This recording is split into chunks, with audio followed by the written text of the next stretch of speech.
Bom dia a todos. Nós estamos dando início a um novo ciclo de videoconferências do nosso Núcleo de Estudos em Saúde, Medicina e Especialidade, da Faculdade de Medicina da Universidade Federal Fluminense, em Niterói, no Rio de Janeiro.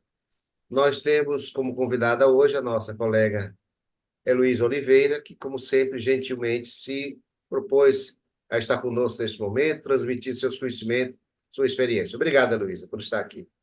Eu que Bom dia a agradeço. todos, sejam todos muito bem-vindos. Bom dia, Luísa. Seja muito bem-vinda, obrigada pela sua participação aqui no NESM. O NESM é o Núcleo de Estudos em Medicina, Saúde e Espiritualidade da Universidade Federal Fluminense, em Niterói, no Rio de Janeiro.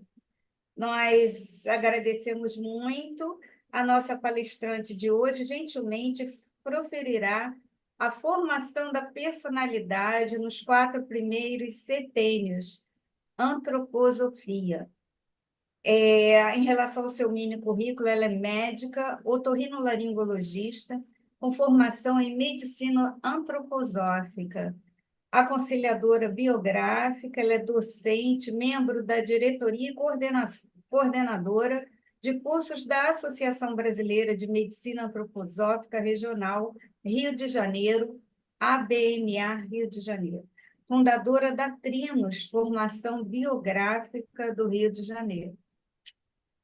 Nós vamos iniciar o nosso encontro de hoje com uma pequena prece, agradecendo a Deus pela oportunidade de trabalharmos no bem, rogando luz e paz para todos aqui que nos assistem, principalmente lembrando dos nossos irmãos gaúchos que tanto sofrem com tanta tragédia. Que Deus, nosso Pai, possa levantar seu ânimo, sua coragem, sua resiliência, para que possam vencer esse grande desafio. E rogamos também para a nossa palestrante de hoje, luz, paz e muita intuição, para que ela nos traga reflexões a fim de que possamos nos transformarmos diante dos nossos desafios, abrir nossa mente, para que sejamos cada vez mais abertos a novos conceitos, a novos entendimentos, para melhorarmos a nossa vida espiritual, a nossa vida física, emocional, mental, como um todo. Que bênçãos sejam derramáveis sobre todos nós nessa manhã. Seja muito bem-vinda, Heloísa. Você está com a palavra, fique à vontade. Muito obrigada. É sempre uma alegria muito grande estar aqui, tentando compartilhar um pouquinho assim sobre antroposofia, sobre medicina antroposófica, que são coisas assim que eu trouxe para a minha vida e permeiam muito meu coração. Então, hoje eu gostaria de trazer para vocês alguma coisa sobre a formação da personalidade nos 4 primeiros setênios. Então, vou compartilhar aqui.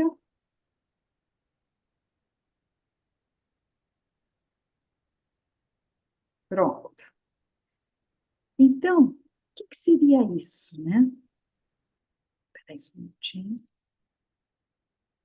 Pronto.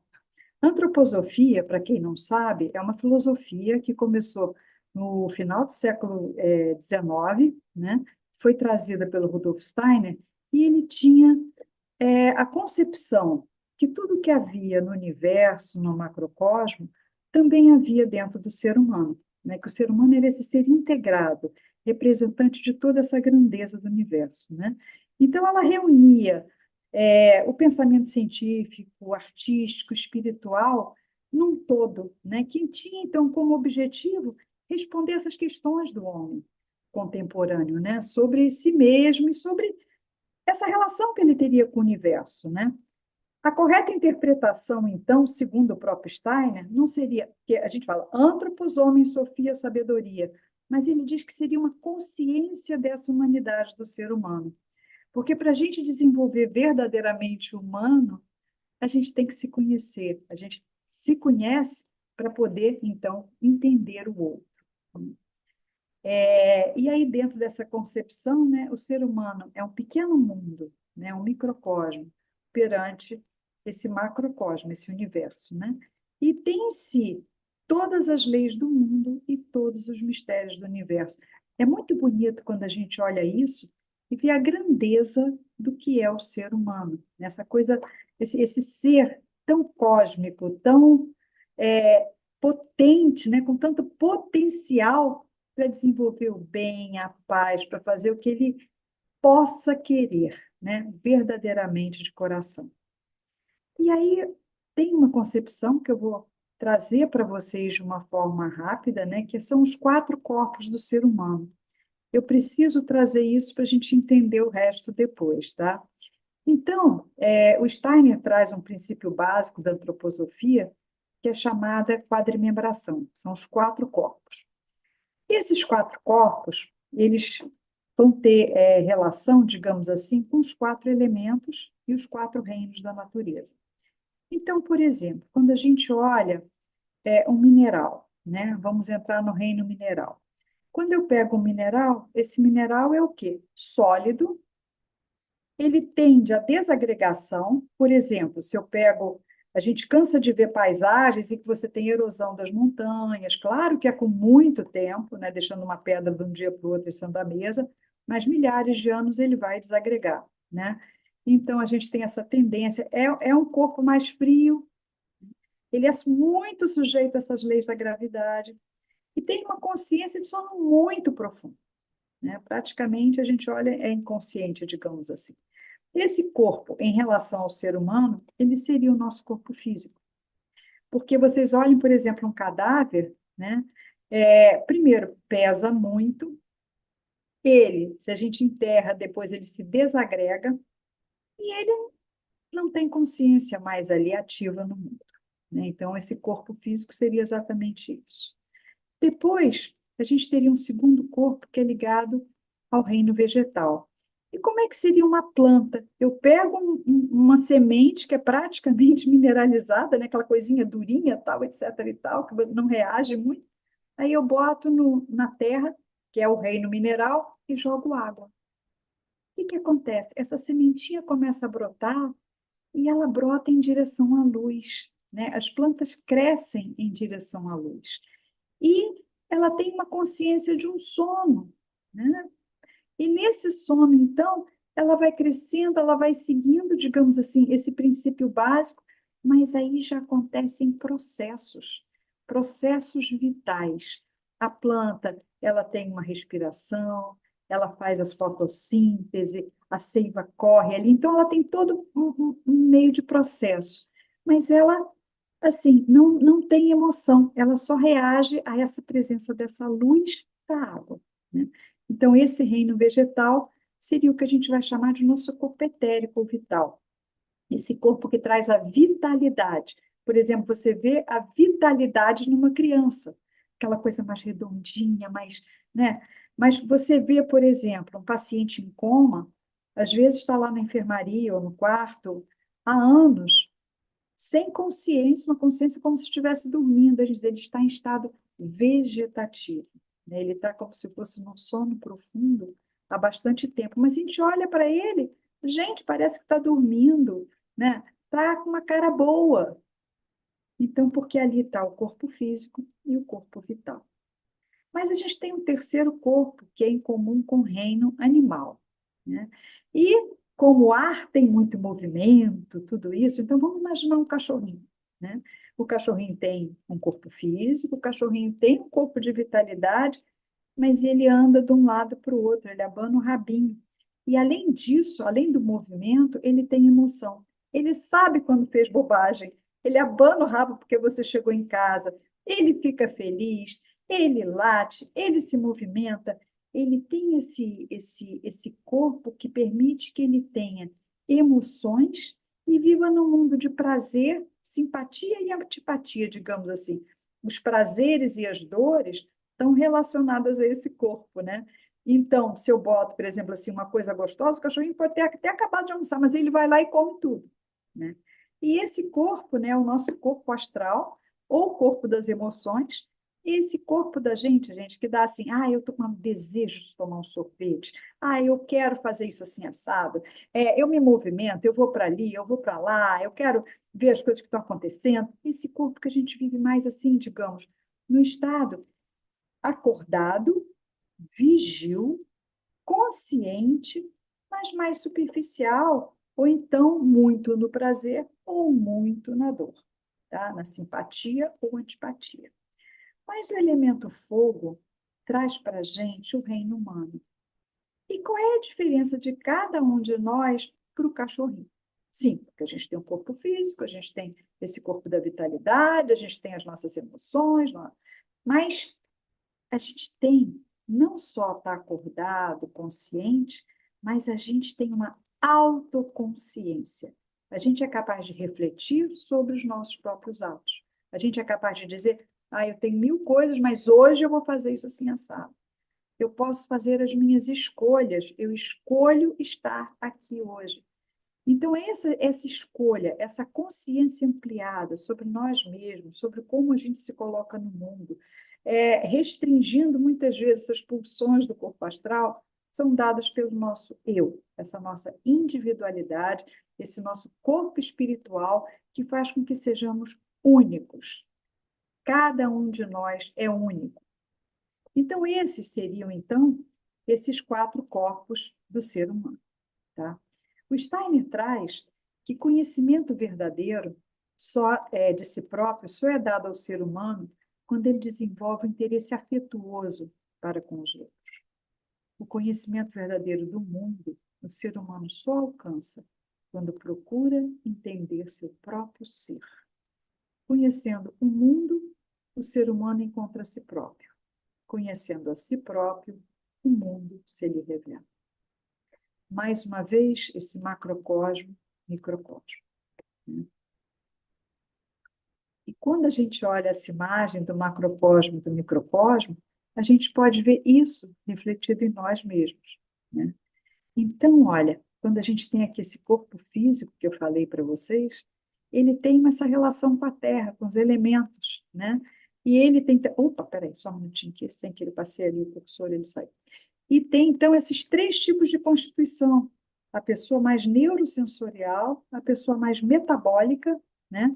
E a pessoa que vive mais nesse sistema rítmico, que consegue equilibrar essas 2 dimensões. Então, são aquelas crianças, muitas vezes, mais gordinhas, ou aquelas mais sequinhas com a cabeça. Isso aí, gente, entra muito a parte da hereditariedade também, né? Mas a gente não pode esquecer que tudo isso aí é composto quando a gente determina, né, a gente escolhe a nossa missão aqui na Terra e vem para cumprir. Então, a gente recebe desse mundo espiritual, baseado nas nossas compensações e nas nossas decisões, as ferramentas que a gente precisa exatamente para executar essa nossa missão nessa vida. E uma delas é o nosso corpo físico, né, e o nosso biotipo, digamos assim. Então, isso aí é o que vem para a gente no primeiro setênio. Então, nesse primeiro setênio, esse corpo físico ele vai sendo plasmado, tá? Vou explicar isso daqui a pouquinho. E depois a gente tem o corpo etérico, né? Esse corpo etérico, ele vai ter a ver com os elementos, né? Então, a gente vai ter os 4 temperamentos nesse corpo etérico, né? Cada um referente a terra, fogo, ar e água, né? Esses elementos mais trazidos para esse corpo de vitalidade e vai dar um pano de fundo para a nossa existência. Depois, a gente tem essa alma, né? Esse nosso corpo astral, que vai fazer essa conexão entre o divino e o terrestre ali junto do corpo etérico, né? Então, esse corpo astral, ele vai trazer para a gente o que a gente vai chamar das qualidades planetárias, essas atitudes da nossa personalidade, as atitudes anímicas, que vão então fazer com que a gente se coloque no mundo e que podem ser trabalhadas de uma forma mais efetiva. Se eu tenho excesso de uma ou de outra, eu posso tentar compensar, entender uma série de outras coisas. E, por fim, né, a gente tem esse nosso eu, que ele chega mais ou menos em torno dos 21 anos, quando a gente é maior de idade, né, a gente ganha maioridade, coincidentemente é quando esse eu chega. E aí, dos 21 aos 28 anos, então, a gente tem as nossas visões de mundo, essa característica de como a gente atua no mundo, né, através das forças zodiacais. Então, com isso, vocês podem ver que esse universo ele está espelhado dentro do ser humano, dentro de cada um de nós. As forças que nos permeiam, a forma como a gente se constitui, a forma como a gente se coloca no mundo. Isso começa desde a mais tenra infância. Então, quando a gente pega um pouquinho da biografia, né, a gente tem, então, esse caminho, né, que vai desde o nascimento até a morte. E o Steiner divide isso em períodos de 7 anos. Nós vamos ver, então, os 4 primeiros setênios. Só recordando, eu já falei isso acho que na palestra anterior, a gente tem o nosso corpo físico, né, essa curva biológica, digamos assim, aqui está de 0 a 63 mais, digamos assim, né? E aí vai prevalecer o quê? A hereditariedade, a nossa constituição, o nosso temperamento, porque aqui entra junto o corpo etérico e o corpo físico, né? E os obstáculos são a saúde, né? O tempo, né? Essa curva aí é a curva espiritual, essa curva do nosso eu que está encarnando, tá? Ela vem com os nossos impulsos, a nossa vocação, né? E vai em direção aqui à nossa missão de vida. E ao desenvolver durante a vida novas habilidades, tudo que a gente trabalha, tudo que a gente estuda, isso vai desenvolvendo na gente novas habilidades. E tem também uma terceira curva, que seria essa curva psicoanímica, né, da alma, e que ela começa mais ou menos junto com essa curva física, até mais ou menos 21 anos. Depois ela oscila um pouquinho, às vezes eu estou muito na terra, às vezes eu estou muito no espiritual, né, que dessa fase de 21 a 42 anos é quando, digamos assim, essa individualidade mergulha ao máximo na gente, no sentido que a nossa vida vira uma confusão, a gente se forma, a gente tem que arranjar trabalho, a gente se apaixona, a gente começa às vezes a fazer família, às vezes começa a galgar cargo.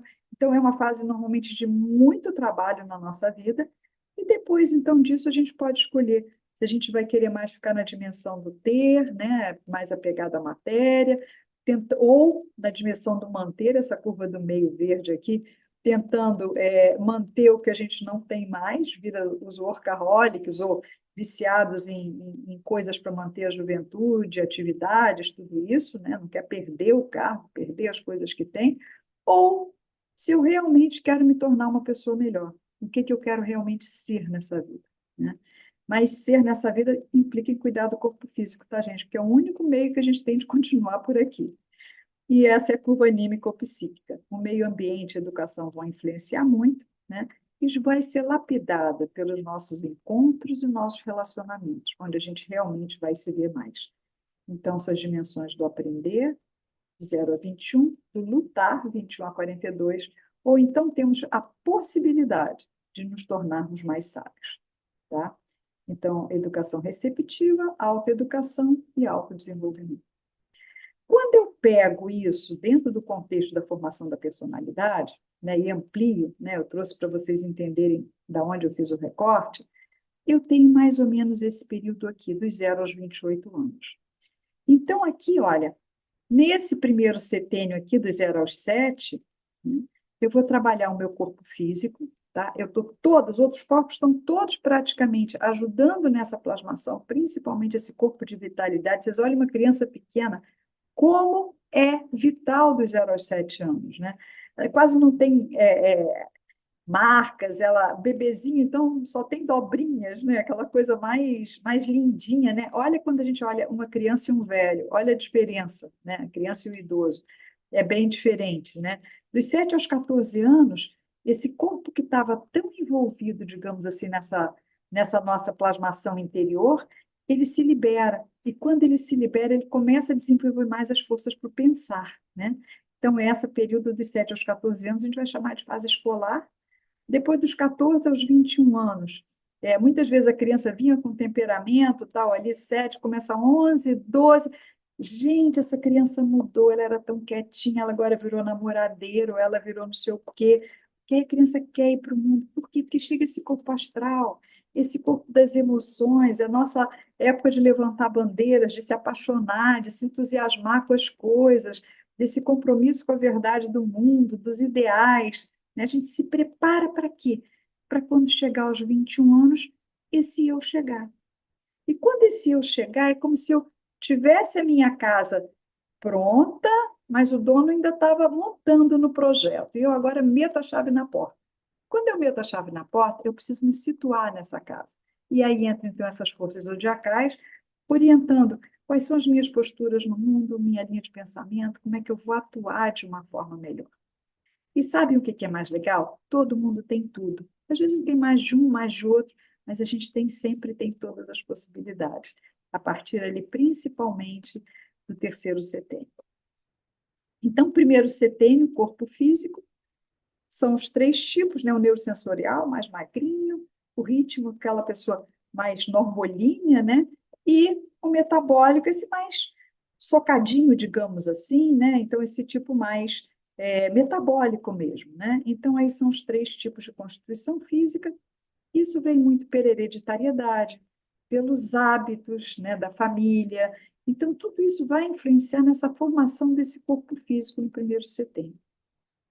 Quando a gente vai pensar nesse corpo etérico, né, nesse corpo do segundo setênio, tem hereditariedade, mas tem também essa parte espiritual que determina, inclusive, a hereditariedade, né? Eu, ainda antes de nascer, eu escolho quem vão ser meus pais, tudo isso. Então, isso é determinado, essa hereditariedade, até por uma semente, né, por uma força espiritual.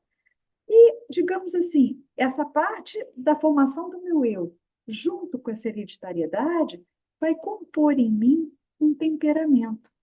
E nesses temperamentos eu vou ter relação com os 4 elementos, um temperamento mais ligado ao elemento terra, né, que a gente já imagina como é que seria um comportamento mais ligado à terra, um comportamento mais ligado ao ar, um comportamento mais ligado à água e um comportamento mais ligado ao fogo. E o Steiner traz 2 curvas para esse temperamento. Uma de excitabilidade em relação a esse meio exterior. Eu, entre aspas, me agito mais fácil com o que está acontecendo do lado de fora, ou eu sou pouco excitável perante isso? E a segunda curva, eu tenho pouca energia, pouca persistência, ou tenho muita persistência? Sou menos energia, sim, ou tenho mais energia, mais persistência, resiliência? Então, baseado nisso, a gente vai tentar localizar os elementos aí dentro. Por exemplo, uma coisa que tem muita energia, muita persistência, mas não recebe muitos estímulos do mundo exterior, é o elemento terra, né? Eu posso estar aqui na maior tumulto, a pedra em cima da mesa, ela vai continuar lá, mas ela não sai dali. Então, nisso, eu vou ter o temperamento melancólico, né? Esse temperamento melancólico, ele vai trazer essas características. Agora, a água, ela flui, né? Então, assim, se eu estou com uma coisa aqui, eu boto para cá, ela vai, boto para lá, ela vai, né? E, por outro lado também, se eu boto água no copo, posso dar uma confusão aqui, que a água vai continuar no copo. Então, ela é pouco excitável com esse mundo exterior e também não é muito persistente, né? E aí a gente tem, então, um temperamento fleumático. A gente tem um outro temperamento que é relacionado ao ar. E o ar, gente, muda o tempo todo, não é isso? Esse temperamento, que é muito excitável com esse mundo externo, mas também tá resolvido, vai embora rápido, não fica ali insistindo, é o sanguíneo. Tá? E, por fim, aquele que é ligado ao fogo. O fogo, ele vai pegar pilha fácil, ele é muito excitável com esse mundo exterior e também muito decidido. Esse vai ser o colérico. Tá? Então, se a gente pega isso, eu trouxe aqui alguns exemplos para vocês, né? O sanguíneo, né? Uma fisionomia típica, aquela criança mais sequinha, mais agitada, que pega pilha com tudo e às vezes não presta atenção na aula porque passou uma borboleta na janela, porque alguém entrou no corredor, então ela é mais agitada, né? O melancólico, esse que ele vai no canto dele, ele é mais estudioso, ele tem poucos amigos, ele é mais fechadinho, né? Esse mais magrinho, normalmente, mais introspectivo, mais centrado, né? Às vezes, essa criança é muito madura para a idade dela, digamos assim, né? Esse é o melancólico. O colérico, que é aquele que é aquele mandão da escola, né? Não, você vai fazer isso, você vai fazer aquilo. Aquele que gosta de mandar nas coisas, às vezes manda na mãe, manda no pai. Né? Entenda, não é birra. é mandar, é diferente, tá? Porque birra, às vezes, é falta de limite, né? E eu não estou falando disso aqui, eu estou falando de temperamento, né? Aquele cara mais explosivo, né? E, por fim, o fleumático, que é aquele que, desde que ele esteja assim, bem alimentado, com conforto físico, para ele está tudo bem. É um cara muito simpático, muito gente boa, acompanha a turma e a turma é fundamental para que ele se desenvolva, né? Então, isso é bem interessante quando a gente vê essas relações entre eles, que todos são muito importantes, né? E aí, esses temperamentos, então, eles vão dar para a gente, como é que eu posso falar? Eles se mostram muito nítidos até dos 7 anos, por aí, 6, 7 anos, até uns 11. E aí é quando a gente pega, digamos assim, a essência desse temperamento. Então, quando cada um de vocês quiser, ai, gente, eu sou o que afinal, porque hoje a gente não vai se reconhecer tanto porque tem as outras componentes da personalidade, mas quando a gente quiser saber realmente como é que a gente era, se remete ao 2º setembro. Como é que era essa criança? Era uma criança mais agitada e mais amorosa? Era uma criança mais quietinha, que adorava ficar estudando? Era uma criança mais fantasiosa, mais contemplativa, como o fleumático? Ou era aquela criança mais mandona, né? Mais com vontade, querendo fazer as coisas e às vezes mandando nos amiguinhos? Como é que eu era quando criança? Esse temperamento, por ele estar no corpo etérico, ele vai ser um plano de fundo. É como se eu estivesse pintando uma tela, né? A tela é o corpo físico, a cor que eu vou usar de fundo é o meu temperamento. Então, eu posso fazer um mais amarelinho, posso usar uma cor mais verdinha, mais azul, botar um fundo vermelho. Normalmente não é sozinho, né? A gente usa mais de uma cor, mas tem muitas vezes que predomina. E o ideal é que não tenha unilateralidade, que a gente consiga compensar isso, tá? Então, aí a gente tem esses temperamentos que são super importantes na vida da gente, né? Dão a nossa capacidade de reação. Por exemplo, a gente adulto, ele se manifesta muito quando a gente tem uma notícia, eu preciso agir imediatamente, aí o temperamento aparece, tá? No 3º setênio, eu falei que esse corpo astral entra, né? E lembra que ele trazia esse nosso sistema solar junto? Então, cada uma dessas forças planetárias vai imprimir nesse corpo astral, né, qualidades para a gente atuar no mundo, pensar, sentir, agir. Só que a gente tem todas, né? E a gente pode ter um pensar de um atuar de outra, porque elas se compõem, se ajudam. Eu vou falar rapidamente sobre essas atitudes que eu acho que são assim muito interessantes, né? Então, por exemplo, o Saturno, né, aquele último planeta lá da nossa esfera planetária, essa força planetária. Gente, eu estou falando de planeta sob ponto de vista de força espiritual, tá? Então, essa força de Saturno, ela traz exatamente essa introspecção, essa seriedade, né? A pessoa que é profunda, ela gosta de estudar, de ler, de pesquisar, ela vai fundo nas coisas.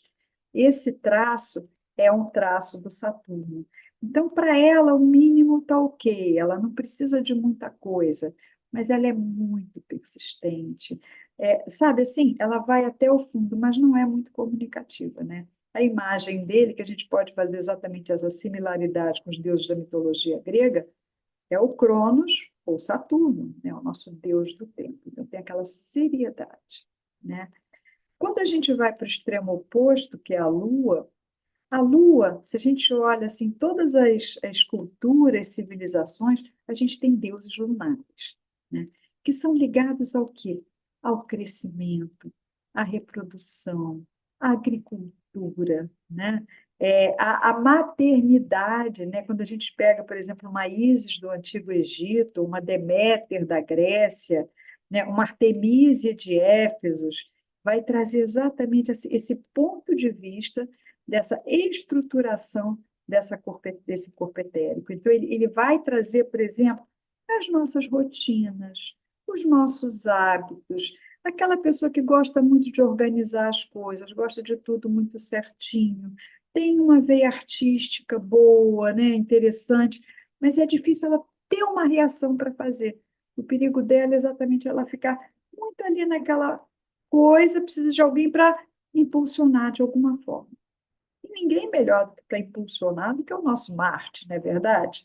Então, o Marte, ele vai trazer essa qualidade da coragem, da força, de ir à luta, né? Não, vamos fazer agora, não vai esperar, não, vamos resolver esse caso agora, precisa fazer isso, né? Vamos lá, como é que a gente faz?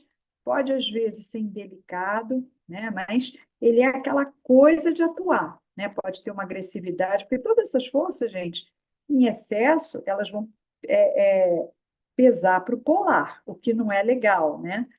E aí vem a Vênus, né? A Vênus vai trazer, se Marte traz a capacidade de fala, como a gente se coloca com a fala, a Vênus vai trazer a capacidade de escuta. Para nós médicos, terapeutas, né? Pessoas que ouvem o outro, isso é uma qualidade venusiana, né? Esse acolhimento, quando a gente cria uma atmosfera para receber o outro, quando a gente tem um senso estético, né? Que depois senso estético vira ética, mas assim, quando a gente tem esse senso estético do acolher, do providenciar, do tentar fazer, digamos assim, um ambiente acolhedor, né? De tentar trazer a compaixão para o mundo, isso é uma atitude venusiana. E aí a gente tem o Mercúrio, né, que está aqui. Esse Mercúrio, ele vai trazer o quê? Sabe aquela pessoa que tem muitas ideias, que se comunica rápido, que eu começo uma piada, ela já entendeu, né? E aí não entende, e rápido, aí combina uma coisa, está sempre antenada com tudo que está saindo de novidade, todos os projetos novos, lê os últimos estudos, mas não se aprofunda. Quem se aprofunda é o Saturno. Ele sabe, assim, cabeçalho de jornal de todas as manchetes. Se você começa a conversar mais profundamente, ele vai pegar o que você diz, vai transformar, vai dizer de uma outra forma. Ele sempre dá um jeito. E é rápido. Esse é o Mercúrio, né? E você tem o Júpiter, né, que é o parceiro dele, que é exatamente o deus da sabedoria, né? O Júpiter, ele vai ordenar internamente as demandas do meio externo. Então, ele é aquele que tem uma visão do todo.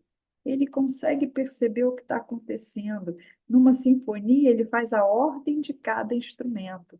É o grande mestre que traz o conhecimento da forma adequada para cada um. Aquele que vai reconhecer o talento alheio e conseguir montar uma equipe harmônica, né? Ele tem essa visão do todo, ele tem essa visão integrada. Ele faz imagem. E, por fim, a gente tem o Sol, que, na realidade, ele tem o altruísmo, a compaixão, mas ele tem o melhor de cada uma dessas qualidades. Então, seres solares são muito difíceis, né? A gente tem algumas pessoas, tipo um Gandhi, né, o Mandela, que eles têm qualidades solares bem proeminentes, porque ele reúne, na realidade, as melhores qualidades de todos. Tá? Agora, como eu falei antes, se a gente tem uma unilateralidade, eu sou só Vênus, eu vou ficar uma pessoa que vou viver só naquele mundinho. Então, eu tenho que ter todas. Quando eu percebo que eu estou só naquele mundinho e preciso ir à luta, como é que eu trabalho o Marte em mim? Aí você pode usar terapia, você pode usar técnicas de arte, a antroposofia usa muito com arte. Então, a gente precisa, né, a própria biografia, a gente precisa, então, desenvolver as qualidades que faltam ou que estão em excesso em cada um de nós, para que a gente possa, então, viver de uma forma integrada. O que é o temperamento? A gente consegue trabalhar mais naquele primeiro setênio, ali no segundo setênio, digo. Agora, a atitude anímica, ela vai continuar durante a vida e a gente pode trabalhar mais em cima dela com o nosso eu. Ela está entrando ali no terceiro setênio, esse eu chega e começa a botar ordem na casa, né? E elas são muito importantes para esse nosso relacionamento, para tudo isso, né? Então, seguindo assim, digamos, é aquela imagem que eu trouxe, que a tela de pintura, né, o físico da tela, é o nosso corpo físico. o fundo da tela é o nosso temperamento, aqui eu vou começar a botar as cores, né? Eu boto o azul de Saturno, eu boto o roxo da Lua, eu boto o laranja de Júpiter, o amarelo do Mercúrio, o vermelho de Marte, o verde da Vênus e o branco do Sol. E aí eu começo a botar que quantidade de cores eu coloco no meu quadro da vida, da minha personalidade. Vai ser um quadro que vai ter mais vermelho, vai ter mais azul. E aí a gente começa a compor isso, tá? Sabendo que eu posso alterar essas cores com o tempo. E aí, 21 anos, né, em torno dos 21, sempre é mais ou menos em torno dos 21 anos, chega a nossa maioridade. Cheguei, esses 3 corpos já estão me esperando, foram compostos conforme a minha missão divina, minha intenção de vir para a Terra trabalhar, né? Então, eu tenho essa intenção de vir e tenho essa minha missão divina a ser realizada aqui. E então, esse eu, ele chegou, ele pegou, né, a casa já com alicerce, a casa já com as paredes prontas, a casa pintada, já começando a decoração, mais ou menos arrumada. O eu botou a chave na porta, porque ele que fez o projeto da casa, né? Ele botou a chave na porta e agora ele vai botar a casa a cara dele. Ele vai acabar os detalhes finais. Ah, aqui eu vou botar meus papéis, ali eu vou botar minhas roupas no armário, aqui eu quero aquele vaso de flor, né? Esse canto aqui eu quero deixar mais assim, ó, assado. Então, se fosse a nossa pintura, ele agora vai dar as características de pincelada de cada um de nós. A minha pincelada vai ser mais assim, ou vai ser uma pincelada mais dura, eu vou fazer só um salpicado. Como é que eu vou trazer essa dimensão final até os 28 anos, para eu me apropriar cada vez mais dessa minha forma de pensar, sentir e atuar no mundo, dessa minha personalidade. E aí é quando eu trago o zodíaco para dentro de mim, né? Então, nesse momento, essas forças zodiacais, elas vão influenciar bastante. É diferente da astrologia, né? Claro que tem coisas em comum, mas é diferente da astrologia, porque eu sempre tenho todas as forças e eu vou buscar em cada gesto meu que forças estão atuando. Então, por exemplo, eu tenho um projeto para fazer, eu preciso ir fundo, vou, sei lá, fazer uma tese, a tese está difícil, eu posso, inicialmente, não, eu vou fazer e vou lá e tento resolver, mesmo que eu atropele, uma atitude mais ariana, né?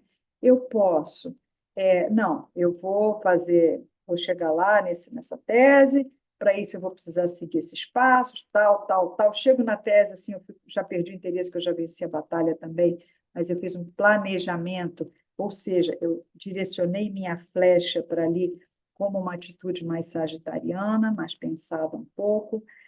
Eu resolvi fazer essa tese de qualquer maneira, entrando profundamente nos temas, estudando, catálogo, chegando quase a ser assim, aí morre alguém na família, eu continuo, aquilo ali é a minha razão de vida, eu tenho que me desafiar para conseguir isso, como um Capricórnio, que é quem tem mais persistência de todos. Então, deu para perceber, assim, ou eu vou ser aquela pessoa que vai chegar, precisa fazer até, gente, como é que eu vou colar da internet isso? Você me presta a sua? Deixa eu ver como é que eu vou fazer, tá? Mas geminianamente. Então, assim, como a gente faz as coisas, como a gente pensa, tem aquela atitude anímica, mas aqui agora tem a forma como a gente estrutura isso também. Então, eles são complementares entre si, né? Eu vou ter muita persistência também, como um taurino, mas com pouca capacidade de, eu quero aquilo, porque se eu faço muito isso, isso pode ser um Áries associado, ou um Marte forte atuando sobre uma força taurina. Então, aí a gente vai começando a compor aquele quadro, né? Por exemplo, eu tenho ideais em que eu vejo mais essa humanidade, eu penso muito no outro, né? Como é que eu vou trabalhar em grupo mais, né? Mas ao mesmo tempo, às vezes, me distancio um pouco do aqui e agora, como um aquariano. Eu tenho esse sentido de fusão mais com a humanidade, com o que pode estar acontecendo, como se eu fosse um peixe, né? Nadando no oceano, mas tem essa sensibilidade grande também para perceber o outro de alguma forma, né? Eu tenho, sou aquela pessoa que quando você me traz um projeto, eu vou direto no ponto, eu acerto ali. Às vezes eu posso até ser duro, mas eu posso provocar no outro com isso uma profunda transformação, como é o caso do escorpião, né? Ou eu tendo sempre a ficar no equilíbrio, não quero, sabe assim, eu não quero magoar você, eu também não quero magoar você, eu posso ficar mais em cima do muro, mas eu trago também uma força de harmonia e conciliação muito grande como Libra, né? Eu trago também, eu posso trazer essas forças em que eu gero internamente toda essa questão, né? Eu começo a trabalhar isso dentro de mim de uma forma bem, e eu sou muito dentro disso, muito organizado, muito metódico, muito analista, muito minucioso e muito fechado. E o que me abre para o mundo, muitas vezes, é o contato, o olhar de uma criança, como a Virgem, né? Ou eu posso me dedicar a esse projeto, mas sempre querendo ser reconhecido naquela função, mas por outro lado, trazendo muita empatia, trazendo uma capacidade de agregação, uma liderança natural, como um leonino, né? Então, os gêmeos, né, mais nessas múltiplas opções que a gente tem de trazer sempre as coisas novas, o que está vigente, né? E o câncer trazendo muito essa segurança material que eu preciso ter, esse olhar muito para a minha família, passos mais certeiros, bem pensados, né? Mas às vezes muito naquele mundo dele também. Então, o que que acontece? Essas forças vão interagir com as outras. E aí, gente, é que nasce a nossa diferença de um para o outro. Que, por exemplo, é, eu vou compondo, então, a tela, o fundo da tela, as cores que eu vou usar, o tipo de pincelada que eu vou dar, sabendo que eu tenho todas as oportunidades. Então, por exemplo, como eu citei no primeiro exemplo, eu sou aquela pessoa que parte para dentro e resolve, eu sou aquela pessoa que planeja e parte para dentro e resolve, né? Se eu sou do primeiro, se eu sou mais ariano, eu posso começar a tentar me estruturar mais nessa forma de fazer um planejamento para as coisas serem mais bem elaboradas, digamos assim. Eu começo a trabalhar o Sagitário em mim. Mas se eu preciso inovar algumas coisas e perceber mais, ter outras antenações, né, ter outras ligações, né? Como é que eu começo, por exemplo, a trabalhar o Mercúrio ou os Gêmeos para me trazer? Porque tem coisas que a gente vai perceber que são incomuns, né? Por exemplo, o melancólico, o Saturno, o Capricórnio, né? Eles têm muitas coisas em comum. Só que o interessante é exatamente a gente não ficar com tudo em comum, não, não apostar todas digamos assim, as fichas numa casa só, né? Como se diz. Porque, assim, uma criança que já é melancólica e a gente percebe que ela é muito introspectiva quando chega terceiro setênio, como é que a gente pode abrir o mundo para essa criança? Como é que a gente pode, para esse jovem, né? Como é que a gente pode fazer com que ele comece a desenvolver um interesse pelo outro? Por outro lado, gente, Goethe traz que para a gente ter compaixão e perceber a dor do outro, a gente tem que sentir a própria dor. Então, eles são capazes de, no desenvolvimento, sentirem e perceberem muito bem a dor do outro. Então, assim, com isso, né, com cada um, a gente vai trabalhando e tentando não ficar tudo muito igual, porque senão a gente cai na unilateralidade e isso pode levar, por exemplo, no caso que eu falei do melancólico, do Saturno e do Capricórnio, pode levar um quadro mais depressivo, uma pessoa mais isolada do mundo, porque ela é muito presa naquele mundinho dela. Como é que a gente traz, por exemplo, uma força de Vênus, né?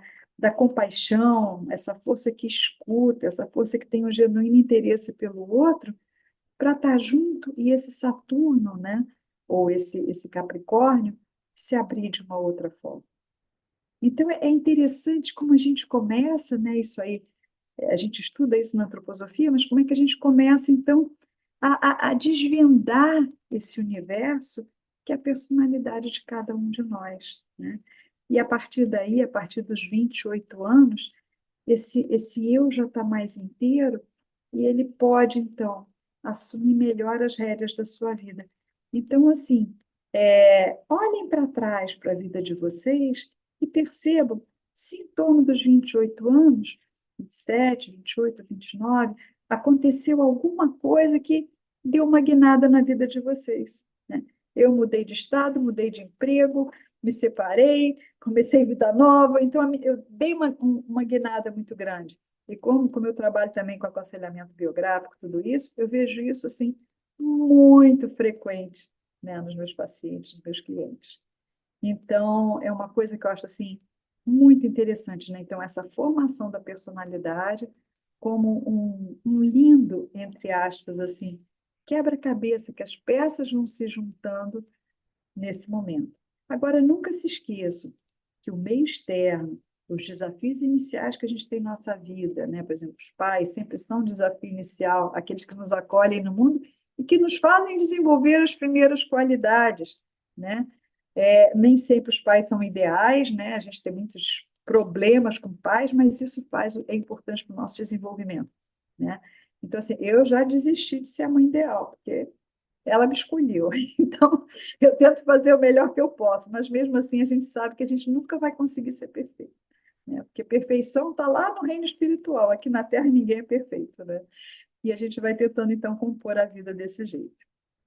E o Steiner traz uma outra frase que eu acho muito interessante, que é: o nosso mais elevado objetivo deve ser o de desenvolver seres humanos livres, capazes de imprimir por si próprios propósitos e direção às suas vidas.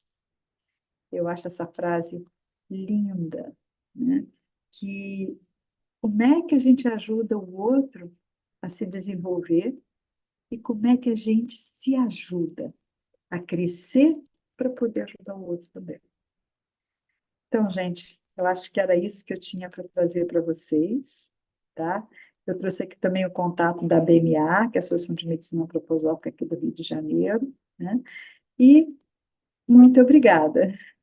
Espero ter trazido alguma coisa que alimente a alma de vocês.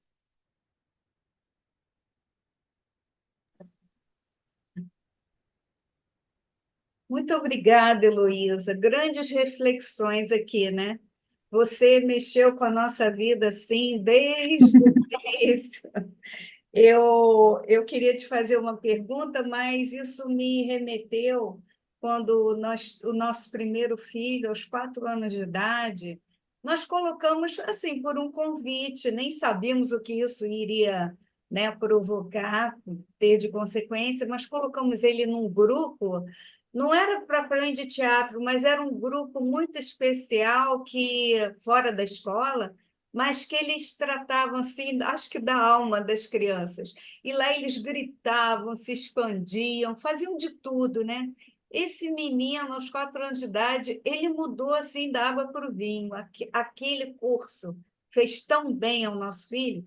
E uma outra oportunidade também, nós tínhamos um sítio e levamos ele para esse sítio. Quando ele teve contato com a natureza, a linguagem dele se soltou de uma maneira, e isso foi um marco na educação, né, desse filho, principalmente. E nós notamos o quanto a natureza influenciou, né, na personalidade, no desenvolvimento dele. E eu queria te perguntar, você disse, os pais são muito importantes na vida dos filhos para desenvolvê-los, né? Muitas vezes a gente não tem esse conhecimento, né? Sim, Então, eu acho assim, muito importante essas reflexões. Nós devíamos ter feito um curso para ser pais e educadores, né? Às vezes não estamos tão preparados para isso. E se nós introduzíssemos a filosofia em tenra idade nas escolas, eu acho que a gente talvez pudesse melhorar, interferir nesse algo aí que você diz que é hereditário, ou é algo que né, a criança já nasce aqueles temperamentos mais eu acho que a gente tem também como influenciar isso, né? E a filosofia ela traz esse contexto aí da ética, da moral, né? Da preocupação do ser como um todo. E mais uma perguntinha. Assim, essa intervenção de fora para dentro, ela modifica esses temperamentos que já vêm conosco, né? Na nossa natureza. Bom, então vamos lá. Primeiro, o Steiner traz isso dentro da antroposofia, que a gente tem que respeitar as fases da criança, tá? Então, por exemplo, esse primeiro setênio, né, é um setênio que essas forças do pensar, né, o nosso corpo etérico, ainda está muito dentro da gente, fazendo essa plasmação de órgãos, tá? Então, ele diz, por exemplo, que uma alfabetização precoce, você usa muito essas forças do pensar, isso vai se refletir lá no nono setênio, como muitas vezes uma desvitalização maior desse ser. Que é como se você tivesse uma plantinha nascendo, na hora de você adubar, né, apoiar esse processo de desenvolvimento, você estivesse tirando forças dela precocemente. E ele diz que essa plasmação do corpo físico, né, que é o mote do primeiro setênio, fica pronto, né, quando a criança elimina o primeiro dentinho, que ela consegue botar para fora essa plasmação física evidente. Sabe assim, como vou usar uma imagem bem leiga, mas assim, sabe peru de Natal, quando o pininho pousa que diz que está pronto? É mais ou menos isso. Caiu o primeiro dentinho, esse corpo etérico está pronto para ser liberado para essas forças do pensar. Esse é o segundo parto em torno, hoje em dia vai em torno de 5, 6, 7 anos de idade, né, que começa a eliminar esse dentinho. Que aí ela já tem um grau de cognição, um grau de desenvolvimento, um grau digamos assim, capacidade de aprendizado, não que ela não tenha antes, tem muito, mas está voltado para dentro. E agora isso se volta para fora. Então, cabe ao educador, né, digamos assim, apoiar a criança, mas não, digamos assim, muito conteudista, muito conceito, num sentido estruturado, porque nesse momento o que rege essa criança é a veneração. Então, ela está totalmente voltada ainda para esse mundo de sentimento que é o que impera no segundo setênio. Ela está em casa e ela está fora. Ela tem a família, ela tem os amiguinhos. E aí ela começa a desenvolver esse campo das relações. Então, por exemplo, as matérias são dadas, mas muito no sentido de observação e construir o que está sendo aplicado. Então, por exemplo, matemática, você faz coisas, artes, ou aprende com os passos, sempre com movimento, coisas que é um setênio de movimento também, coisas que a criança vai, entre aspas, observando e aprendendo. Em vez de eu chegar e dizer para você, a lagarta vira a borboleta, eu vou te mostrar um casulo, você vai acompanhar até a borboleta sair. As escolas, elas têm horta para a criança acompanhar o desenvolvimento da planta, entendeu? Então, tudo é feito de forma a dar este apoio.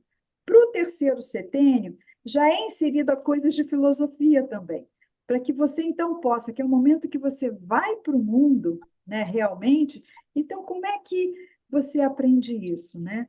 E quando você me fala de sentidos de bom e de mal, né, dos sentidos, digamos assim, éticos, etc. e tal, as forças do bom do primeiro setênio, elas se transformam em sentido moral, mas a gente tem tudo isso nos contos de fada. Então, aquela história que a gente diz assim, eu vou mudar o conto de fada porque a madrasta, coitada, né? Não pode acontecer isso com a madrasta vai ganhar uma passagem para Nova York para deixar a Cinderela tranquila. Gente, você deturpou um arquétipo, porque a criança ela não tá tão antenada na Terra, ela não tem os conceitos que a gente tem, e ela tem esses sentidos de bem e mal, a moral cósmica ainda dentro dela. Então, quando eu dou uma história e a madrasta bota o pé no sapatinho da Cinderela e se incendeia ali naquele momento, o mal é punido e o bem é valorizado.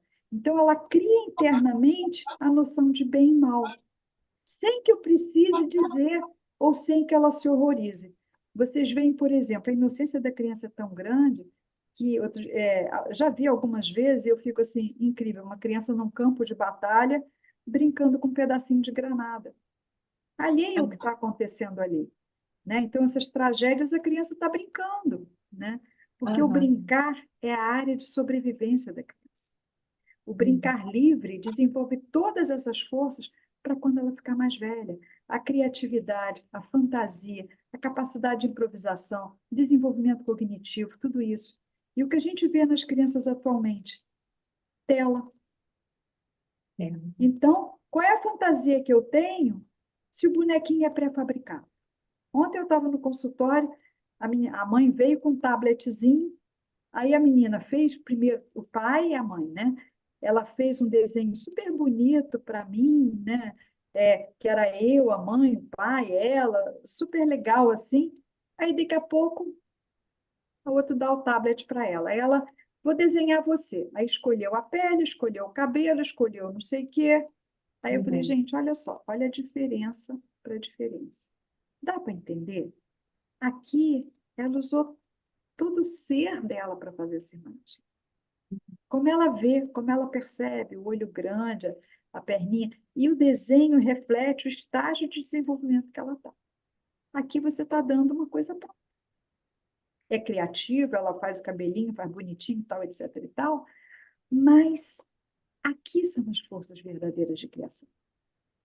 Nesse que ela compõe através dela mesma. Ela se coloca, ela não copia, né? Então, é bem interessante Uhum. dentro da pedagogia Waldorf, né, que é da antropologia, né? Como é que a gente apoia esse ser a se tornar um ser único, como eu coloquei no final, servindo dentro desse apoio. E nesse momento, né, toda essa pedagogia em que você observa as forças do desenvolvimento é verdadeiramente o processo de cura do ser humano. Porque se ele aprende a se desenvolver o melhor que ele pode, né, dentro do que é a missão dele, ele tem a oportunidade de se desenvolver, você está tornando essa criança saudável. E estar em contato com a natureza, como você me colocou, é uma forma de você respirar com o universo e o ser humano, de você estar em contato com o que há de mais puro. E o organismo dele respira com essa natureza. É muito diferente, eu falo para meus pacientes, olha, você precisa trabalhar nessas forças, vamos caminhar, tal, de preferência na natureza. Anda na praia, sabe? Vai no final de semana para a Floresta da Tijuca. Não que andar em esteira não seja bom. É muito bom, se você não tem outra opção. Mas se você tem uma opção de andar ao ar livre, por quê? Porque quando eu estou andando ao ar livre, o meu pensar, a minha cabeça, está conectada com o meu pé. Eu estou olhando se tem um cocô na frente, quanto espaço eu tenho que dar. Não estou racionalizando o tempo todo, mas eu estou conectada no que eu estou fazendo. Eu respiro, né? Eu encho o peito de ar, eu solto, eu sinto o sol, eu sinto esse etérico da natureza me permeando. Quando eu estou numa academia, eu respiro fundo e sinto o ar refrigerado, que é igual para todo mundo. Meu pé está trabalhando e a cara está na televisão lá, então estou totalmente desconectado do que eu penso, o que eu sinto e o que eu faço.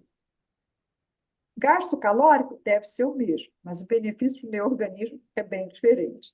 Deu para entender mais ou menos? Né? E Sim, quanto aos temperamentos, né, é uma coisa legal a gente começar a observar desde criança, né? Qual é esse temperamento, como é que a gente pode apoiar. Agora, as unilateralidades do temperamento, a gente começa a trabalhar também. Por exemplo, se eu tenho uma criança fleumática, que ela tende mais a uma acomodação, né? E eu sei que o contato com o outro pode despertar essas forças nessa criança, gente, vamos chamar os amiguinhos para vir aqui, vamos organizar alguma coisa com seus amigos, né? O que você gosta de fazer? Então, assim, a gente tenta botar esse temperamento em movimento. Ele não vai mudar ao longo da vida. Ele pode ser lapidado, isso sim, tá? Mas esse temperamento básico que a gente tinha, ele continua. Ele às vezes pode ficar menos aparente, porque entra uma atitude anímica diferente, você começa a trabalhar com forças zodiacais diferentes, e aí ele pode ficar. Mas numa reação, mesmo mais velho, ele vai se manifestar. Sabe aquela coisa, a pessoa que era colérica, aí ficou tão equilibradinha, outras qualidades vieram, mas na hora da raiva, daquele passa fora e apareceu a cólera, né? É. Então, isso acontece também. Não sei se eu te respondi, Leila. Sim, demais, foi ótimo.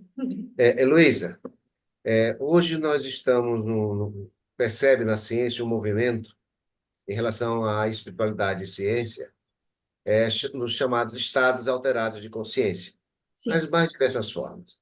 Mas no nosso contexto aqui, nós temos percepções e a gente observa uma certa frequência maior do que nós estamos, digamos assim, acostumados a ver, crianças que têm as lembranças de vidas passadas.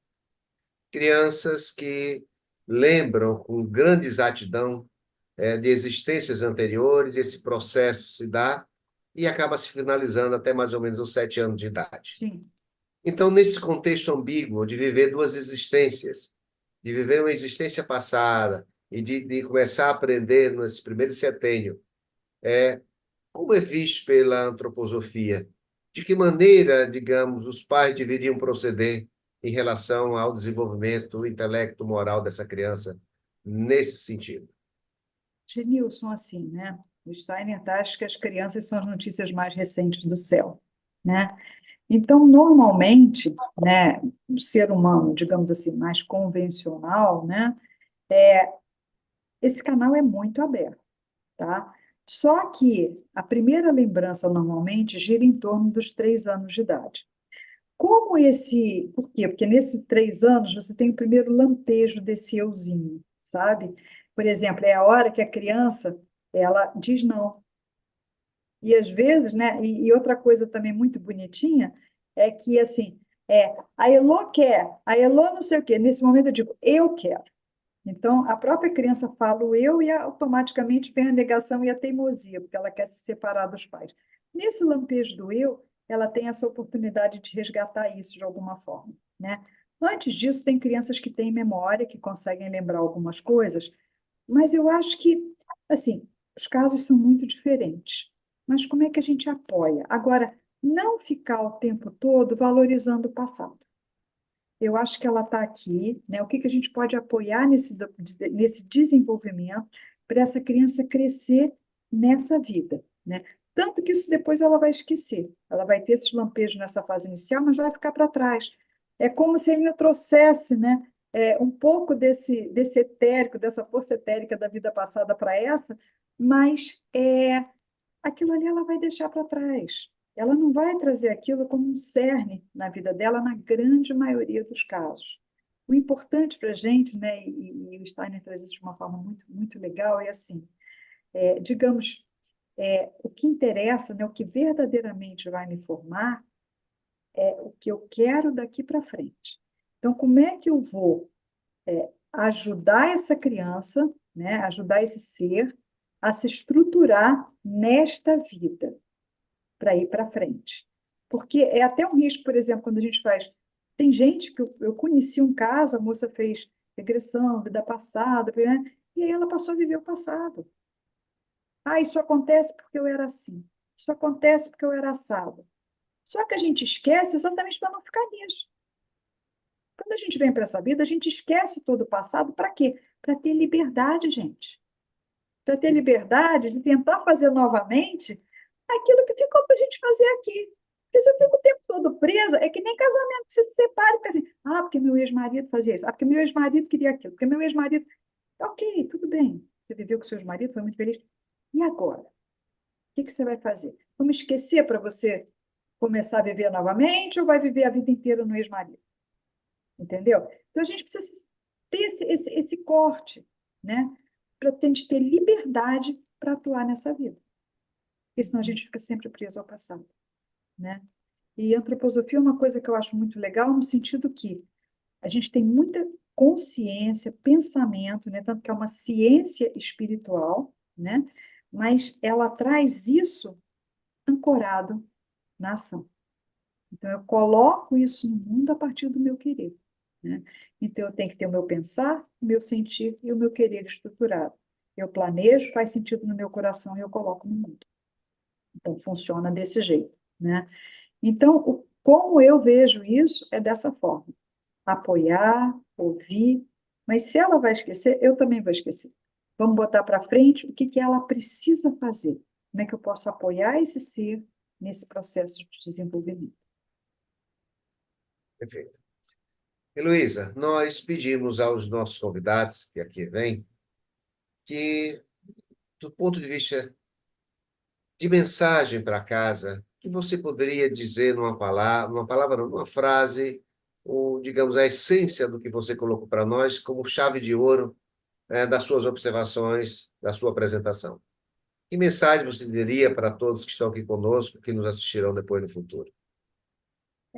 Assim, né? Eu acho muito importante que a gente observe, né, esses nossos filhos, esses jovens, essas crianças, da melhor forma, sempre com muita amorosidade, que é um ser humano que está nascendo. E tem as questões que ele vai precisar resolver, mas que não necessariamente o embate é o que resolve, né? A gente precisa ter um limite, mas um limite em que esse ser humano tenha liberdade para ser ele mesmo. Mas liberdade é sempre linkada com uma outra palavrinha básica chamada responsabilidade. Então, liberdade não é libertinagem, é liberdade com responsabilidade. Porque a intenção é o melhor desenvolvimento de cada ser humano, de cada um de nós nesse mundo. Muito obrigado, Heloísa. Eu que Heloísa, agradeço. nós agradecemos muito, viu? Você enriquecer esse canal com tantas reflexões importantes. Foi muito bom, muita gratidão. Esperamos que volte em breve para uma Com nova certeza. gratidão. Então tá bom, gente. Muito obrigada a vocês todos. Obrigada, Genilson, Leila, por mais uma vez eu estar aqui com vocês. Muito obrigado, Heloísa. Então, Obrigada. vamos agradecer a fonte criadora, como sempre nós fazemos, com a prece de encerramento. Que Deus nos ampare, nos ilumine, nos abençoe. A todos que estão conosco, que estarão no futuro assistindo essas mensagens, permitindo que nós reflitamos sobre o nosso papel como ser espiritual, tendo uma existência física temporária, que os nossos movimentos, no sentido de desenvolver cada vez mais a nossa inteligência, mas, sobretudo, o nosso senso moral, nos permita ser pessoas diferenciadas e, consequentemente, transmitir como exemplo das nossas vidas aqueles irmãos que cruzam conosco o nosso caminho e compartilham conosco a nossa existência. Que o conhecimento nos faculte o autodescobrimento, o autodesenvolvimento, a transformação necessárias às nossas vidas, aliados à prática do bem, à caridade e à compaixão nas relações nossas com o ambiente, com o universo, com os nossos irmãos de humanidade. Que Deus nos ampare a todos, nos ilumine e nos despeça com a sua luz. Graças a Deus. Que assim seja. Graças a Deus. Obrigada, Luísa. Muito Mais uma obrigada. vez, muita paz para você e para todos. Obrigada para todos.